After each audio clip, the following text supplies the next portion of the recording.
नमस्कार, मैं हूं आपके साथ अनुष्का राय। आइए बढ़ते हैं आज की खास खबर की ओर। सर, आज आप मार रहे हैं, क्या उद्देश्य रहा? यहाँ भगवान गौतम बुद्ध की प्रतिमा लगी थी सिरसा बदन गांव में, और सबसे पहले ये 24 अप्रैल को टूटी, फिर 24 मई को टूटी, फिर 25 मई को टूटी। सबसे अहम सवाल ये है कि जहाँ जहाँ डॉक्टर अम्बेडकर की प्रतिमाएं और बुद्ध की प्रतिमाएं टूट रही हैं वहाँ प्रशासन ने एक अजीब तरीका निकाला है कि उसके स्थान पर ला करके दूसरी मूर्ति स्थापित कर देते हैं। हमारे कहने का मतलब ये है कि पहली बार जब यहाँ बुद्ध की मूर्ति टूटी थी और उसमें अपराध पंजीकृत हुआ, अगर उसमें एक सख्त कार्रवाई हो जाती तो उसका संदेश जाता। फिर लगातार 2 बार जो घटनाएं हुई मूर्ति तोड़ने की, उनकी पुनरावृत्ति नहीं हुई।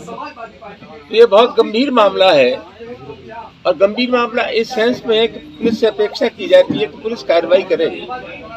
पुलिस ने आज तक कोई कार्रवाई नहीं की। और तीसरा सबसे महत्वपूर्ण सवाल है कि जहाँ पूरा लाभ लश्कर था पुलिस का, पुलिस यहाँ रह रही थी, पुलिस की मौजूदगी में मूर्ति का टूट जाना ये चिंता का विषय है। इसका सीधा मतलब यह है कि पुलिस या तो नकारा है, निष्क्रिय है, या पुलिस की कहीं मिली भगत है।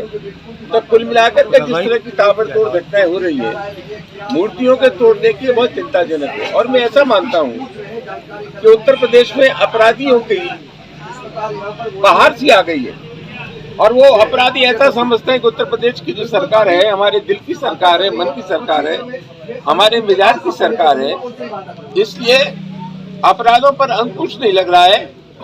लगातार ये घटनाएं हो रही है, और मैं समझता हूँ ये की मानसिकता है। ये बाबा साहब की मूर्तियां, भगवान बुद्ध की मूर्तियां जो तोड़ी जा रही है, ये एक मनोवृत्ति विशेष के लोग हैं। ये वही लोग हैं, जब देश का संविधान बनना था तो इन लोगों का कहना यह था कि जब मनु महाराज का संविधान हमारे देश में है तो किसी और संविधान की आवश्यकता नहीं है। ये बाबा साहब डॉक्टर अम्बेडकर को अपना आदर्श मानते हैं, लेकिन 1949 में हिंदू कोर्ट बिल के सवाल पर इन्हीं आरएसएस और बीजेपी के लोगों ने बाबा साहब का पुतला जलाया था। ये वही लोग हैं जिन्होंने 55 वर्ष तक हिंदुस्तान के राष्ट्रीय ध्वज को स्वीकार नहीं किया। तो एक मनोवृत्ति है, एक जहनीत है, एक मानसिकता है इसके पीछे, जो बाबा साहब डॉक्टर अम्बेडकर को स्वीकार नहीं करते। और आज यही कारण है कि उत्तर प्रदेश में ये घटनाएं हो रही है। सरकार आंकड़े कुछ भी पेश करे, हम प्रतिपक्ष में है, समाजवादी पार्टी के कार्यकर्ता है, सगड़े सरकार आंकड़े पेश करती है कि उत्तर प्रदेश में अमन है, कानून व्यवस्था नियंत्रण में है। लेकिन मैं समझता हूँ आगे भी थोड़े दिन पहले सुप्रीम कोर्ट ने जो टिप्पणी की उत्तर प्रदेश की कानून व्यवस्था के सिलसिले में कि हालात बहुत खराब है, इससे ज्यादा सही और सटीक मूल्यांकन इस सरकार का कोई दूसरा हो नहीं सकता। तो ये सरकार दल विरोधी है, कमजोर विरोधी है, पिछड़ों की विरोधी है। देख रहे हैं आप क्या तमाशा हो रहा है। राजस्थान में नेता प्रतिपक्ष मंदिर में गए, मंदिर की धुलाई की गई, कोई दलित था। ये जो उज्जैन में महाकाल का मंदिर है, वहाँ बीजेपी का एक एमएलए गया, उसने घुसने दिया। ये वही लोग हैं जब अखिलेश यादव उत्तर प्रदेश के मुख्यमंत्री नहीं रहे तो उस घर की सफाई गंगा जल से की गई। और ये मनोवृत्ति है जो अकलियत के खिलाफ है, पिछड़ों के खिलाफ है, दलितों के खिलाफ है, और बुनियादी तौर पर हमारी लड़ाई उसी मनोवृत्ति से है। ये बहुत गंभीर मामला है। इस मामले में अभी तक कोई कार्रवाई नहीं हुई, अपराधियों को चिन्हित नहीं किया पुलिस ने, ये गंभीर आरोप हमारा है। और दूसरा, पुलिस की मौजूदगी में 3 बार भगवान गौतम बुद्ध की मूर्ति टूट जाए, इससे ज्यादा चिंता का विषय कोई नहीं हो सकता। हम मांग करना चाहेंगे कि ये रास्ता छोड़ दो। एक मूर्ति टूट गई, दूसरी मूर्ति मंगा दी, आपने कार्रवाई क्या की? आपने कोई कार्रवाई नहीं की। इसमें कार्रवाई अभी तक क्यों नहीं हुई?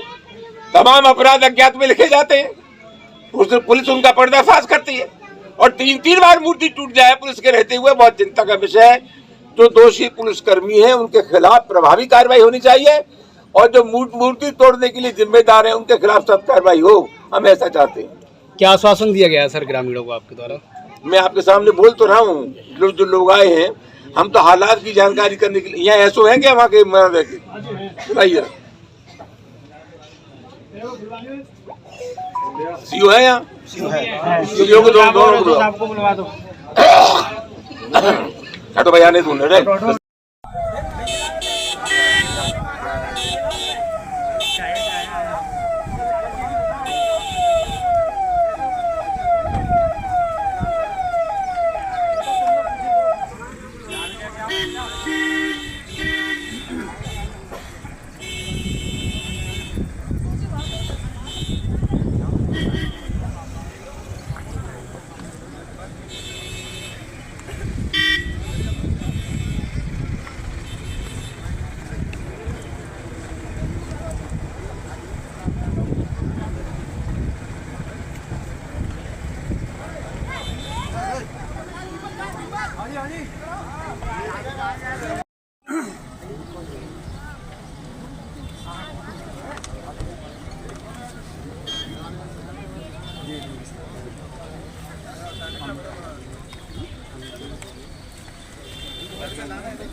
थोड़ा फेस ऊपर करा दियो।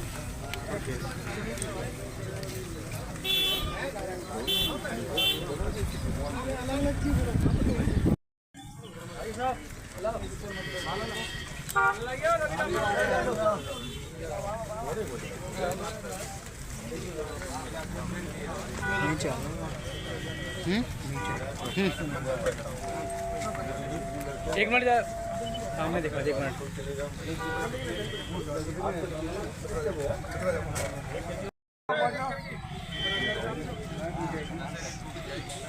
ना